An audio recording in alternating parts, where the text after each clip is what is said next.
Hi! Ooh, my hair is... I washed it and dried it in a rush, which shows doesn't matter because we're here to talk about books, not about my hair care routine.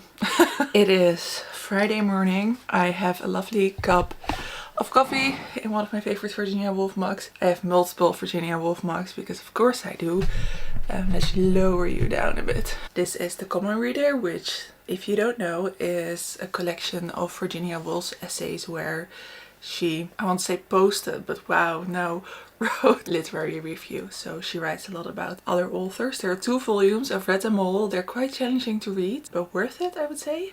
But I'm here to discuss some of the long list picks from the Women's Prize. I am almost through the books from the long list I still want to read. I didn't make it to the short list. I have a few more long list books to read, but I want to read the short list books that I've not read yet as close as possible to when the winner is announced. So I want to discuss these 3 books with you and one DNF. I'm going to start with the book for the non-fiction list by The Fire We Carry. The Generations-Long Fight for Justice on Native Land by Rebecca Nagle was very impressive, but I understand why it didn't make it to the shortlist, and that is because of the 3 words the Women's Prize long list uses, or the Women's Prize uses to determine their nominations, their winners, which is excellence, originality. Both of these work here.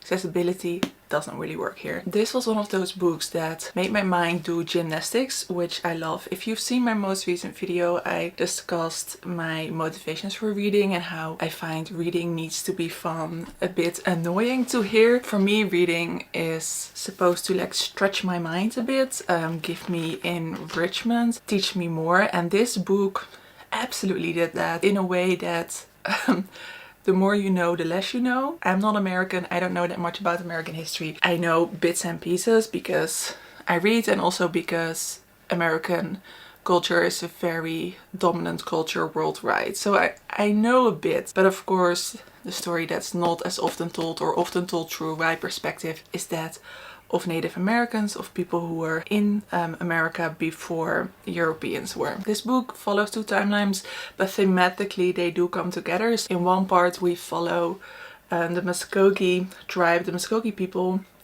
in the 1830s after, or oh gosh, when was the Revolutionary War in the US? Like, you see, there are big gaps in my knowledge. We follow the Muskogee people as they defend and reshape their homeland, and then we follow a case in the 21st century of a Native American man who is accused of murder in Oklahoma, and that case really stirred up the big question whether the state of Oklahoma was allowed to sentence a person of Native heritage to death. I'm simplifying this very much because this book really challenged me in my knowledge, and I think for me it wasn't accessible because I have so little knowledge of the way that the US government works and the way that it has worked after the Declaration of Independence. This book really shifts your perspective, even if you just know a little bit, but I can imagine that a lot of people already have this perspective, and that if you are more knowledgeable about these topics, that the book may be accessible for you. But I think for someone who doesn't know that much about US history, this book isn't accessible. So I could understand why it's not on the shortlist, because it really doesn't match that demand.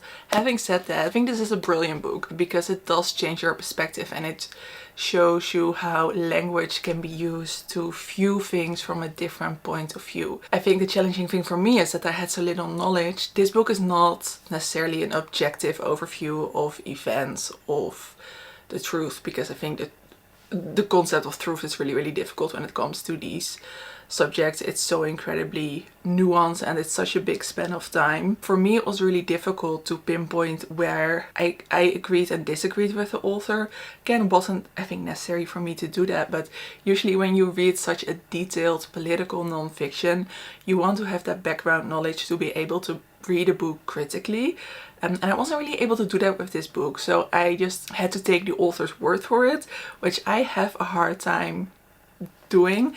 Of course, it's also like you want to learn about a certain subject, but you always know that whatever text is written about it, it's subjective in a certain way. The same way that our history books from a European point of view are extremely subjective. That's what I mean when I said that the more you know, the less you know, because the more I learned about this, the more I realized how little I know. And I noticed myself talking about it with my husband, with my family. This really shaped the way I was thinking while I was reading this, and there are certain words that are not often used, especially not by me, in English not being my first language, but they just haunted my mind and still haunt my mind. So I think for me this was a very valuable read. The details of the second timeline I mentioned, so crime part, didn't add that much to me, but I guess it was an important setup. Again, I feel like I don't have the knowledge to properly review this book because of what it did for me personally. I'm gonna give it a 4.5 stars. It's not necessarily a 5-star read for me, but yeah, it was very valuable for me to read and for my brain, and it really matched the reason and the motivation of why I read. Really glad I picked this from the long list to read, even though I didn't make it on the short list. Alright, and then we can move on to my DNF. This was also on the long list for fiction. This is The Dream Hotel by Leila Lamy, and I already knew that I probably wouldn't like it, hence why I didn't buy a physical copy, but I used a Libro FM credit to listen to it. So this is definitely dystopian, but dystopian in a way that you feel like this could possibly be happening in a certain form somewhere in the world, which was the reason I could not finish it. I think I almost got halfway through, but I so did not want to be in that world that I just didn't want to keep on reading it. It's one of the reasons why I don't like dystopian, because it scares me. So this is about a woman who at the airport gets stopped because some AI implementation that she has used to be able to sleep better has picked up some of her dreams. The authorities say make her dangerous, make her want to harm someone in her life. Because of that she is incarcerated, but they say that it's just to look out for her, to make sure, not to look out for her, but for the people around her, to make sure that she doesn't commit any crime. So it's preventive crime fighting, which especially in the Netherlands is a problematic element of our culture, which does happen. So again, it felt so familiar and so real. We don't have the technology to view someone's dreams, so that is like the only thing that didn't feel realistic to me. But all the other things I could see happen. I think it's happening. It made it very difficult for me, and the bureaucracy, wow, difficult word, of that book was so realistic as well, where she constantly applies for reevaluation, applies to be released. The people in power use that and use her behavior, just anything they can pinpoint to keep her incarcerated longer, because they make money for being incarcerated, because she works for very cheap labor. One part of the book is that we see that the people in the prison, that's not supposed to be a prison, but it's a prison, make certain contracts and deals with companies for cheap labor. Horrendous, horrific. If you're a dystopian reader, I think this will be great. I mean, I read half of it, so I don't know, but I decided to choose mental health and to DNF this book. If it had been on the short list, I probably would have finished it. So I'm kind of glad it wasn't, but it's not a judgment on the book. I just don't like dystopian, so it made sense for me. I have 2 fiction books from the long list that I did actually really like. So the first one is The Artist by Lucy Steeds. This book, without spoilers, is almost impossible to just talk about. I can talk about it without spoilers. I cannot really tell you why I liked it so much without spoilers. So just tell you what it is about, but why I loved it, I cannot really say. This is about a young man. This is just after the First World War. A young English man who goes to France in the hope to interview one of the most famous painters who lives secluded in France. When he gets there, he notices that this artist, he is reclusive, he is very unwilling, very rude, very aggressive, any behavior that you would only accept for quote-unquote a genius. And his niece, called Etty, is there as, I guess, his housekeeper. This artist does not want an interview, but he is willing to have this young journalist in his home if he's willing to model for him for a painting throughout the time that he stays in their reclusive home in France. They all get to know each other in a certain way. This book is a lot about abuse, mental abuse, about passion, about art, about secrets. There was definitely, in the beginning of this book, I felt like, okay, this is like just a little fun holiday in France. I can get on board with this, but I don't really see what's so special about this book. And then it developed. And I understood just everything about this book. I understood the intention, I understood the cover, the title, just everything tie together eventually. Like there's a word I need to use for this book, but I cannot. Just if you've read this, then I think you know my struggle in trying to review this. I think this is definitely worth reading. Even if you don't necessarily love art, I think if you enjoy historical fiction and if you enjoy maybe more mysterious, dark tales, then you will enjoy this. I wasn't excited for this because I just don't like books about art. I love looking at art, I love talking about art, but art about art never works for me, especially books about art and music never land for me. But this book, I mean, it is about art, but I read it for a different reason. I thought it was a really good one, and I'm a little surprised it didn't make it to the shortlist. I will have to read the rest of the shortlist. But yeah, I wouldn't have been surprised if it made it on the shortlist. I gave it 4 stars.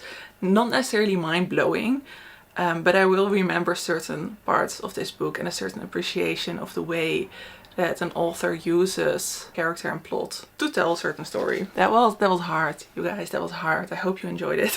Right, and then everyone's darling from the long list, Amma by Sarai de Silva. A lot of people were not pleased that this didn't make it to the shortlist, which I get, but I also think this is a typical generational story that is a little bit forgettable, because while I was reading it, yes, I was enjoying it, I was connected to the characters, but I also felt like I've read this before and I'm gonna read it again. No diss to the author, because they achieved their goal, which is, I think, one of the ways you can say that it is a good book, but looking at the overall price and the element of originality, why it maybe doesn't have a place on the shortlist. So this book takes place in a lot of different time periods, in a lot of different places, but this story is told throughout 3 generations of women. We start in Singapore, then we are in New Zealand, in England, we are in Sri Lanka, a lot of different places. These women and their families move around a lot, clearly. It's been a while since I finished it. The forgettable part of it is kind of getting to me, because it's that generational story where the characters are very nuanced, they have a lot of flaws. There are certain very heartbreaking moments in their lives that shape them, that create this generational trauma, that create this repetitiveness of behavior, of things that maybe you would complain about, that your mom never did this or your mom never did that, or she always did this, and we see the causes of those kind of behaviors throughout the generations. And I think that is clever, that's beautiful, but it's also been done a lot. What I do think is kind of unique is the perspective, and especially the moving around so much. It feels like this family is not grounded to a specific culture or country. They really shape their own habits and lives, which I did really enjoy in this book. I think the beginning of the book is really intriguing. It says, Annie Ano Fernando doesn't care much for men. Her grandfather died before she was born. She says her father is dead, though this is a lie. You already get to know quite a lot about the 3 generations of women. She says her grandfather died before she was born. So we know her grandmother is a widow, has been a widow for a while. She says her father is dead, though this is a lie. So we know that her mother has probably a difficult relationship or is divorced.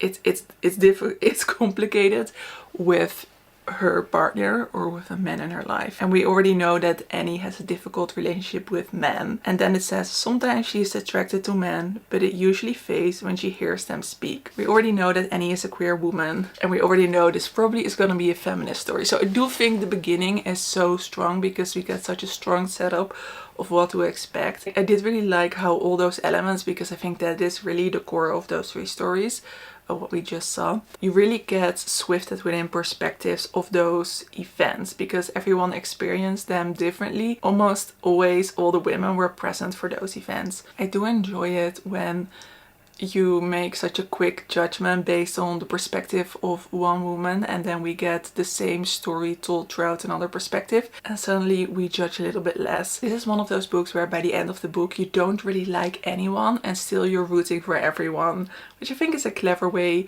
to write a generational story, because it feels so true to life. Everyone is so incredibly flawed, but also so incredibly lovable at the same time. I think this was a good reflection of what it's like to have family, and what it's like to love, and what it's like to have a love-hate relationship with yourself and with the things that have happened to you. I think it's a very good book, but again, it is slightly forgettable. I also think I gave this 4 stars. So that is already, I'm sorry, it's a bit of a sit down video. Usually I do more vlog style videos for the Women's Prize, but I've been trying to take it easy a little bit and just film whenever I feel like it, like I did right now. So I read 3 and I DNF'd 1. I don't know how far I'm in. I think I'm about halfway through with my Women's Prize reading right now. So for the next video I will discuss another fiction long list, which is Somewhere Else, which I feel a lot of people have DNF'd and not liked, but I'm really enjoying it so far. It's a historical fiction, and a short list for non-fiction, Raising Hair, which I have right here. Love this cover. If you've read any of these books, I would love to hear from you. Let me know what you thought of them, or if you're excited to read any of them. For now, I hope that you have a lovely, lovely day or evening, and I hope to see you in another video. Doei!